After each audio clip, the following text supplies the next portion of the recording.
My question for you, Cam, is let's say this offensive performance holds steady, not being good. I've seen the two games against the two better teams, North Carolina and Miami. Those are Florida. Those are the two games I've seen. Okay. Wherever you rate each positional unit, running backs, wide receivers, offensive line, quarterback, the two things that the fans will point to is let's change the play calling. There's got to be something wrong with play calling, and there's got to be something wrong with the quarterback. Rarely do we say, oh, they need to switch out their third wide receiver on the three wide receiver set because he's just not getting open. Mm-hmm. But you have a pretty in-depth knowledge of the personnel across the board, and even more so, who's backing them up. Mm-hmm.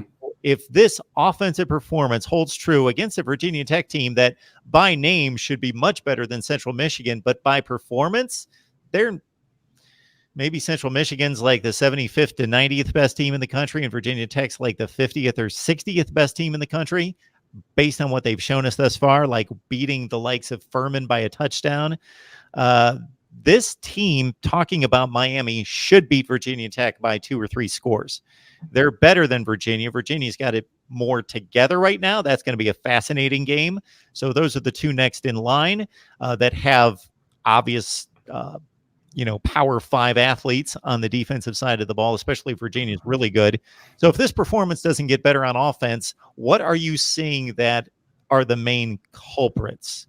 And which positions have the backups to possibly make changes? Good question. The offensive line is a clear issue. And just trying to move things around. DeLon Scaife, should he be at right guard next to John Campbell at right tackle? John Campbell came in and played left tackle for Zion Nelson a couple plays. So there's that. But I don't think that there are the backups there to really make any major changes. Cleveland Reed, who lost out on a job to Ja'Kai Clark. I mean, he was struggling to make the 2 deep. A former 4-star offensive line recruit. He's going to transfer. He's in the portal already. So yeah, that's going to be an issue, and we're just going to have to get by with, smoke and mirrors some way, somehow, on the offensive line. I think the play calling does need an update, because we haven't seen the good play calling. That first drive against Florida was awesome. We've seen some things mixed in, but we don't have that rhythm. It's kind of like I have a friend, and she used to date somebody who was an aspiring DJ, like, DJ, disc jockey. Have you ever been around a DJ when they're learning the craft and the trade and the beats don't line up and the mix doesn't fit? That's what I feel like on offense. It's like we have one groove here and one groove here, but there's no transition. It's just this weird kind of thing in between. And that messes things up because you got to get into some kind of flow. If you watch Oklahoma game, they got flow. LSU, O State, Wisconsin, they have an identity and they have a flow to the offense. Like it will transition, and they'll do different things. It won't be the same thing all the time, but they will seamlessly do, and they'll just go from one beat to the next. It will just go, but we don't have that. And yeah, I think that the player usage needs some updating. Daniel Gould, friend of mine, he does stats and everything, and he contributes those to the Miami Herald. He's talking about, dude, sub out a fullback for a third wide receiver or second tight end from an I formation. Just go ace, single back, in those instances instead of a fullback, because a fullback clogs everything up. That would be great. There's that. And also, I think that this is a little bit on Jaron Williams, because you need to take those shots. You need to hit those guys, because when we dial them open, the ball needs to be there. It's like you all know that I used to be a teacher. I was a choir director. I ran a choir program for 15 years at 2 different schools. I never asked for stuff. I didn't ask for money.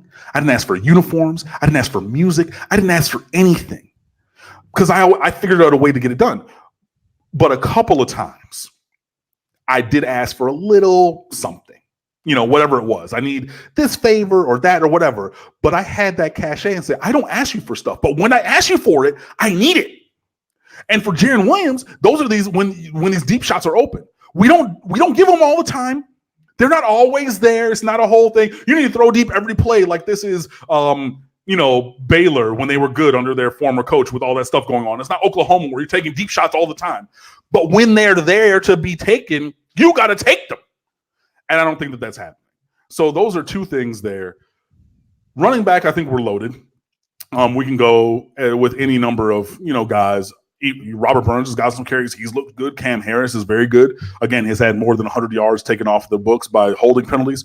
DJ Dallas is number one running back. Lorenzo Lingard is a 5-star talent, probably the most physically talented running back, almost most of the physically talented player, on the roster. Wide receiver, we got enough guys there to figure everything out. And they are rotating and they're playing well. Hey, Mike Harley had his first touchdown of his career against Bethune-Cookman. That's a step forward. KJ Osborne, he's playing really well. Jeff Thomas still hasn't broken out, even though, again, Jaron Williams is not really looking for him deep. But, he started to kind of come alive a little bit last game. Tight ends are amazing. Brevin Jordan's the best tight end in America. Will Mallory finally started stepping up into, his greatness, and he was open for a touchdown that wasn't thrown, maybe even two of them. So, yeah, at wide receiver and tight end and running back, we got guys. Quarterback, when N'Kosi Perry came in against Bethune-Cookman, that arm, boy, I'm telling you, that arm is amazing. Woo, boy.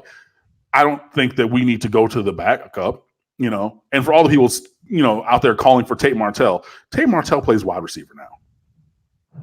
Everybody, we would be 4-0 if Tate Martell started. I'm not going to go at my own fan base like that, but you sound a little silly, honestly. So, yeah, the real thing is taking the shots when they're there to be taken on offense, maybe not using a fullback so much, being more efficient on offense, and then just figuring out some way to get by on the offensive line. Those are the things that I see for the offense needing to move forward. Oh, and sorry, the last thing.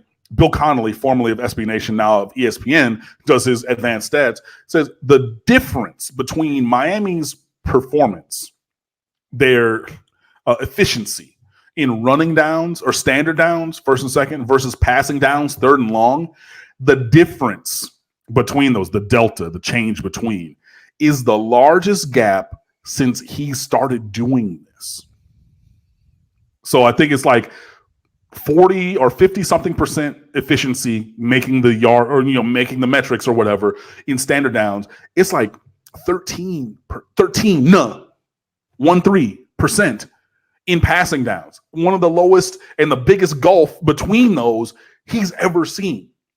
If that doesn't need to get better, I don't know what does.